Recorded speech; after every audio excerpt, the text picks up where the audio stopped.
Hey guys, this Crypto Marie. She does it all, a little bit of everything. I'm going to read this story for you. It's from Market Watch. It's about the issue that's going on with the banking system in the US. It says most US banks are technically near insolvency and hundreds are already fully insolvent, Rubini says. So let's go a little further to see what's going on. It says in January 2022, when yields on US 10-year Treasury bonds, TMU BMUSD 10Y 3.471% were still roughly 1%, and those on German bonds were negative 0.5%. I warned that inflation would be bad for both stocks and bonds. Higher inflation would lead to higher bond yields, which in turn would hurt stocks as the discount factor for dividends rose, but at the same time, higher yields on safe bonds would imply a fall in the price to owing to the inverse relationship between yields and bonds price. This basic principle, known as duration risk, seems to have been lost on many bankers, fixed income investors, and bank regulators, as rising inflation in 2022 led to higher bond yields. 10-year treasuries lost more value, negative 20%, than the S&P 500 SPX, plus 1.44%, negative 15%, and anyone with long duration fixed income assets dominated in the US dollar DX 00 plus 0.10%, or Euro USD EUR plus 0.57% was left holding the bag. Okay.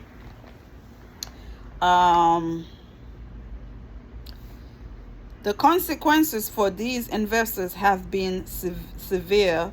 By the end of 2022, U.S. banks' unrealized loss on securities had reached $620 billion, about 28% of their total capital, $2.2 trillion. That's a lot of money. That's a lot of money, yeah. Making matters worse, higher interest rates have reduced the market value of banks' other assets as well. If you make a 10-year bank loan when long-term interest rate are 1% and those rates then rise to 3.5%, the true value of that loan, what someone else in the market would pay you for it, will fall. Accounting for this implies that U.S. banks' unrealized loss actually amount to $1.75 trillion, or 80% of their capital. My goodness, this is ridiculous, yeah. The unrealized nature of these losses is merely an artifact of the current regulatory regime, which allows banks to value securities and loans at their face value rather than at their true market value. This is crazy. In fact, judging the quality of their capital, most U.S. banks are technically near insolvency, and hundreds are already fully insolvent. To be sure, rising inflation reduces the true value of banks' liabilities, deposits, by increasing the deposit franchise, an asset that is not on their balance sheet, since banks still pay near 0% on most of their deposits, even though overnight rates have risen to 4% or more. This asset value rise when interest rates are higher. Indeed, some estimates suggest that rising interest rates have increased U.S. banks' total deposit franchise value by about $1.75 trillion. Jesus Christ. If depositors flee, the deposit franchise evaporates and the unrealized losses on the securities become realized, bankruptcy then become unavoidable. But this asset exists only if deposits remain with banks as rates rise. And we now know from Silicon Valley Bank and the experience of other U.S. regional banks that such stickiness is far from assured. If depositors flee, the deposit franchise evaporates and the unrealized loss on the securities become realized as banks sell them to meet withdrawal demands. Bankruptcy then become unavoidable. Moreover, the deposit franchise argument assumes that most depositors are dumb and will keep their money in account bearing near 0% interest when they could be earning 4% or more in total safe money market funds that invest in short-term treasuries. But again, we now know that depositors are not so complacent. The current apparently persistent flight of unassured and even insured deposits is probably being driven as much by depositors pursuit of higher returns as by their concerns about the safety of their deposit. This is big. This is huge. I'm trying my best here, okay? SVB's failure proves the U.S. needs tighter banking regulations so that all customers' money is safe.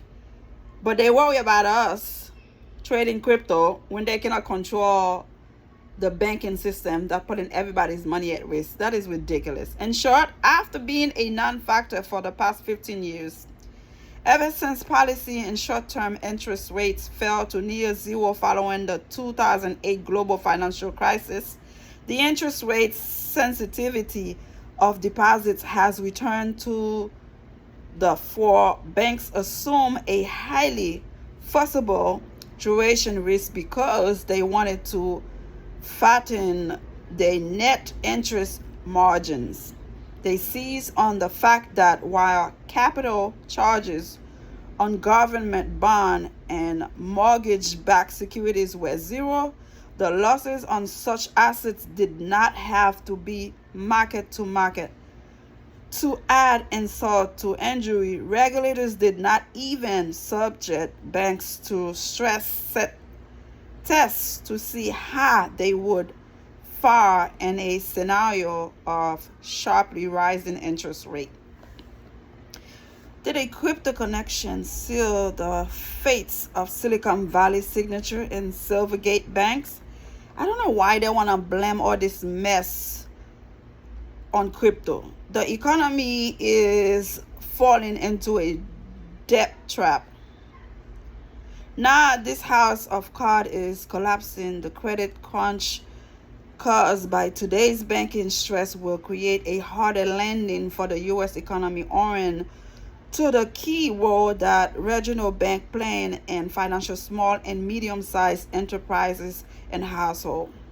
Central bank therefore face not just a dilemma, but a trilemma, owing, I never heard that word before, a trilemma owing to recent negative aggregate supply shocks, including the COVID pandemic and the war in Ukraine. Achieving price stability through interest rate hikes was bounded to raise the risk of hard landing, a recession, and higher unemployment. But as I have been arguing for over a year, this vaccine trade-off also features the additional risk of severe financial instability. Borrowers are facing rising rates and the much higher capital costs on new borrowing and on existing liabilities that have matured and need to be rolled over. But the increase in long-term rates is also lending to massive losses for creditors holding long-duration assets. As a result, The economy is falling into debt trap with high public deficits and debt causing fiscal dominance over monetary policy and high private debts causing financial dominance over monetary and regulatory authorities. As I have long warned, central banks confronting this trilemma will likely wiped out by curtailing monetary policy normalization to avoid a self-reinforcing economic and financial meltdown, and the stage will be set for a de-anchoring of inflation expectation over time. Central banks must not delude themselves into thinking they can still achieve both price and financial stability through some kind of separation principles, raising rates to fight inflation while also using liquidity support to maintain financial stability. And a debt trap, higher policy rates will fill systemic debt crisis that liquidity support will be insufficient to resolve.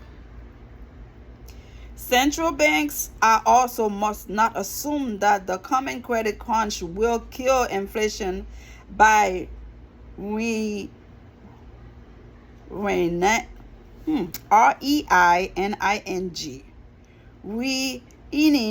and aggregate demands. After all, the negative aggregate supply shocks are persisting and labor markets remain too tight. A severe recession is the only thing that can temper price and wage inflation, but it will make the debt crisis more severe, and that in turn will feed back into an even deeper economic downturn. Since liquidity support cannot prevent this systemic doom loop, everyone should be preparing for the coming stagflationary debt crisis. What I said, because of what's to come, things will get worse. That's why this man put in $1 million down for Bitcoin to hit in 3 months. Let's see what happened. Some words are kind of hard. I spell them out for you guys. It's not easy when you speak more than one language. It's not easy when English is not your first language, but at least I am trying. What are you going to do? Are you going to shut down or are you going to try? I would say I am trying. Thank you and subscribe. Bye.